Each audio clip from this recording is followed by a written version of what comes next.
আসসালামু আলাইকুম my lovely viewers, welcome back to my channel. আজকে আমি আপনাদের সাথে শেয়ার করতে যাচ্ছি 2 টায়ার চকলেট কেকের রেসিপি। আর আশা করছি আমার আজকের এই চকলেট কেকের রেসিপিটি আপনাদের কাছে অনেক ভালো লাগবে। তো চলুন কিভাবে আমি এই 2 টায়ার চকলেট কেকটি তৈরি করেছি সেই রেসিপিটি আপনাদের সাথে সহজভাবে শেয়ার করতে যাচ্ছি। তো চলুন শুরু করা যাক।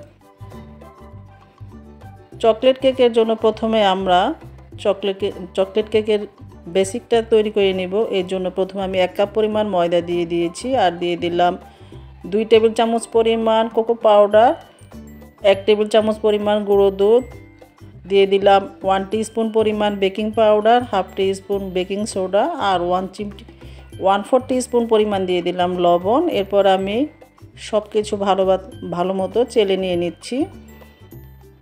তো সব কিছু ভালো মতো চেলে নেওয়া হয়ে গিয়েছে। এখন আমরা এগুলোকে আরও 2-3 বারের মতো এইভাবে চেলে নেব, এতে করে কেকের স্পঞ্জিনেসটা ভালো থাকবে। তো দেখতে পাচ্ছেন আমি ভালো মতো এটাকে 2-3 বারে আরও চেলে নিয়েছি। আমি অফিস স্ক্রিনে আরও ভালোভাবে এটাকে চেলে নিয়েছি। এখন আমরা এটাকে এক সাইডে সরিয়ে রাখছি। আর আমি এখানে রুম টেম্পারেচারে থাকা 4টি ডিম ভেঙে নিয়েছি। এখন ডিমের কুসুমগুলোকে আমি সরিয়ে নিচ্ছি। খেয়াল রাখবেন যেন ডিমের কুসুমের কোনো অংশটা এখানে না থাকে, জাস্ট আমরা সাদা অংশটাকে বিট করে নিব। আর আমি এটাকে মিডিয়াম টু লো স্পিডে এটাকে বিট করে নিতে থাকছি, দেখতেই পাচ্ছেন। তো এভাবে বিট করতে করতে এখন আমি এখানে 1 কাপ পরিমাণ চিনিটা অ্যাড করে দিব। তবে চিনিটা কিন্তু আমি একসঙ্গে দিব না, আমি অল্প অল্প করে দিব আর এভাবে বিট করতে থাকছি। তো বিট করতে করতে আমরা সম্পূর্ণ চিনিটা দিয়ে দিলাম, আর দেখতেই পাচ্ছেন এটা অলরেডি ফোম হতে শুরু করেছে। এখন আমি এখানে 2 টেবিল চামচের মতো সয়াবিন তেলটা দিয়ে দিলাম, আর দিয়ে দিচ্ছি সেই ডিমের কুসুমটা যেগুলো আমরা আগে তুলে রেখেছিলাম। তো সম্পূর্ণ ডিমটা আমি এখন দিয়ে দিলাম, ডিমের কুসুমটা দিয়ে এভাবে বিট করে নিয়েছি। এখন আমি এখানে 1 টিস্পুনের মতো দিয়ে দিলাম ভ্যানিলা এসেন্সটা দিয়ে আমি জাস্ট 30 সেকেন্ডের মতো এটাকে বিট করেছি। এখন আমরা শুকনো ইনগ্রিডিয়েন্টসগুলো এখানে দিয়ে দিচ্ছি, আর অল্প অল্প করে দিব। আমরা শুকনো ইনগ্রিডিয়েন্টসগুলো আমরা একসঙ্গে দিব না, অল্প অল্প করে দিব, আর এভাবে আলতো হাতে এটাকে মিক্স করে নিব। আমি এটাকে ভিডিওটাকে একটু টেনে দিয়েছি, কিন্তু আমি এটাকে আস্তে আস্তে মিক্স করে নিয়েছি। তাড়াহুড়ো করে কিন্তু এই শুকনো ইনগ্রিডিয়েন্টসগুলো মিক্স করে নেওয়া যাবে না, কারণ এতে করে ফোমটা নষ্ট হয়ে যাবে আর কেকটা বেক করার পরে ডেবে যাবে। তো আমি এইভাবে অল্প অল্প করে দিয়ে মিক্স করে নিয়ে নিচ্ছি।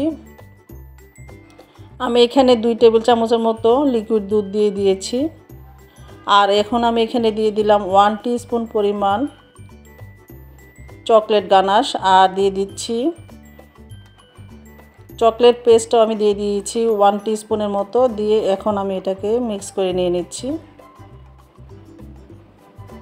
তো সব কিছু মিক্স করে নেওয়া হয়ে গিয়েছে। এখন আমরা এটাকে কেকের বাটিতে ঢেলে নিব। আমি এখানে 2টা বাটি নিয়েছি, একটা 6 ইঞ্চি মোল্ড আর একটা নিয়ে নিয়েছি 4 ইঞ্চির মোল্ড। এখন আমি এখানে চোখের আন্দাজে এটাকে আমি ঢেলে নিচ্ছি, আমি ব্যাটারটাকে ঢেলে নিব।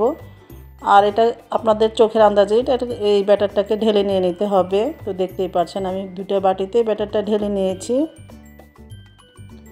এখন আমি একটু কাঠি দিয়ে এটাকে একটু এঁকে ঝেঁকে দিচ্ছি, যেন ভিতরে কোনো রকম ছিদ্র না থাকে। কেকটা বেক করার পর যেন কোনো রকম ছিদ্র না হয়। আমি চুলাতে এটাকে বেক করে নিয়েছি, আর আমি কিভাবে কেক চুলায় বেক করে নিই সেরকম অলরেডি একটা রেসিপি আমি শেয়ার করেছি, তাই আজকে আর দেখালাম না।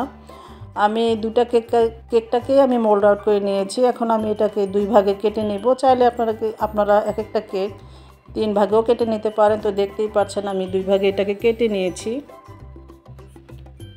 এখন আমরা কেক ডেকোরেশনের জন্য চলে যাচ্ছি। তো কিভাবে পারফেক্টভাবে হুইপ ক্রিম তৈরি করা যায় সেই রেসিপিটি অলরেডি আমি শেয়ার করেছি, তাই আজকে আর শেয়ার করলাম না। এখন আমি এখানে কেক বোর্ডের মধ্যে কিছুটা হুইপ ক্রিম দিয়েছি, আর 1 পিস কেক এখানে দিয়ে দিলাম, একটা স্লাইস কেক দিয়ে দিলাম। আর এখানে সুগার সিরাপ ব্রাশ করে নিয়ে নিচ্ছি। সুগার সিরাপ ব্রাশ করে নেওয়ার পর এখন আমি এখানে হুইপ ক্রিমটা দিয়ে দিচ্ছি।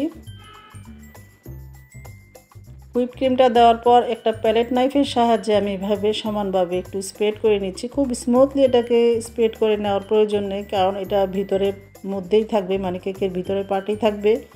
তারপর আমি কিছুটা এখানে চকলেট দিয়ে দিয়েছিলাম, মানে চকলেটটাকে আমি গ্রেট করে নিয়েছি। তারপর আরেকটা পার্ট এখানে বসিয়ে দিলাম। তারপর আবার আমি হুইপ ক্রিম দিয়ে এইভাবে একটু ভালোভাবে চারপাশে একটু স্প্রেড করে নিয়ে নিচ্ছি। প্যালেট নাইফের সাহায্যে এটাকে স্মুথলি মানে স্প্রেড করে নিয়ে নিতে হবে, দেখতেই পাচ্ছেন।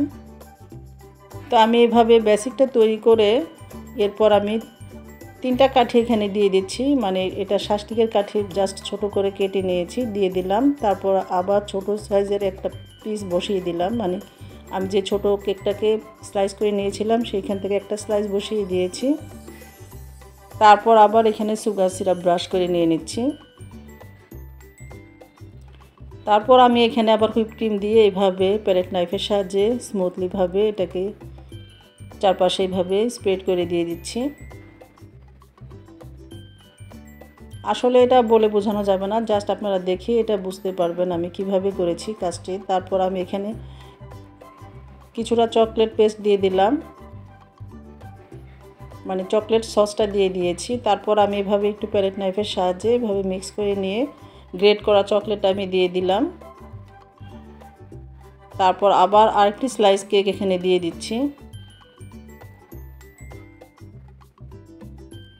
তারপর আবার আমি সুগার সিরাপ ব্রাশ করে নিচ্ছি। আমি সুগার সিরাপের মধ্যে কিছুটা চকলেট পেস্ট দিয়েছি, চকলেট সসটা দিয়েছিলাম। তারপর আবার আমি এইভাবে হুইপ ক্রিম দিয়ে পুরো কেকটাকে কভার করে দিব। আমি এখানে কিছুটা পার্পল কালারে পার্পল কালার মিক্স করে নিয়েছিলাম হুইপ ক্রিমের মধ্যে।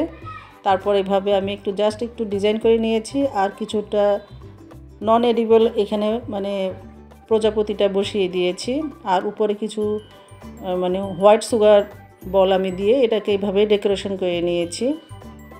এই তো তৈরি হয়ে গেল আমার 2 টায়ার চকলেট কেক। এটা আজকে আমি আমার মেজো মেয়ের অ্যানিভার্সারিতে পরিবেশন করেছিলাম। আশা করছি আমার আজকের এই 2 টায়ার কেকের রেসিপিটি আপনাদের কাছে ভালো লেগেছে। ভালো লাগলে অবশ্যই একটি লাইক দিয়ে দিবেন, আর ফ্রেন্ডস অ্যান্ড ফ্যামিলির সাথে শেয়ার করবেন। আজ এই পর্যন্তই, সবাই ভালো থাকবেন, সুস্থ থাকবেন। ফিরে আসবো নতুন কোনো রেসিপি নিয়ে। আল্লাহ হাফেজ।